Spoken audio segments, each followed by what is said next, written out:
So we start with our problem of x squared plus 6x equals to 16, a fairly straightforward quadratic problem.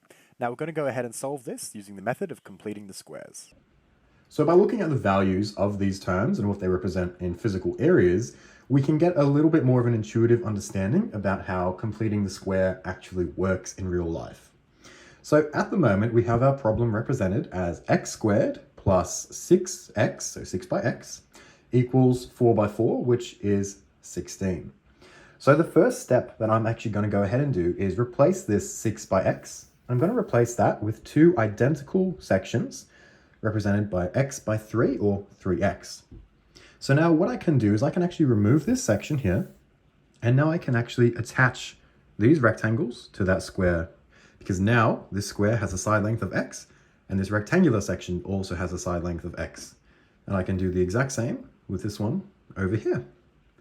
So what we see now is that we have a bit of a missing section here.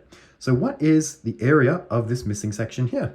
Well, I know that it has a height of 3 and a length of 3. So that means I can go ahead and fill that in with a 3 by 3 square.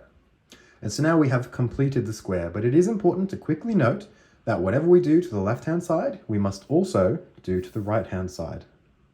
So now let's start looking at the areas of these two different sides. So let's start with the right-hand side. So I know 4 by 4 is 16, and then I know 3 by 3 is 9. So our right-hand side will end up with a total area of 25. Now, our left-hand side, however, let's start looking at these different lengths here. This is going to be x plus 3, and then up the top, x plus 3. So what we can do is we can actually just represent that as x plus 3 times x plus 3, or more simply, x plus 3 in brackets, all squared. And then we have our final equation. X plus 3 in brackets, all squared, is equal to 25. Now taking the square root of both sides, we see that we'll be left with x plus 3 is going to be equal to plus or minus square root of 25, which we know is just going to be 5. And so now solving for x, we see that x is going to either be negative 8 or positive 2. And there we have it. So those are our two different solutions for this quadratic problem via the method of completing the square.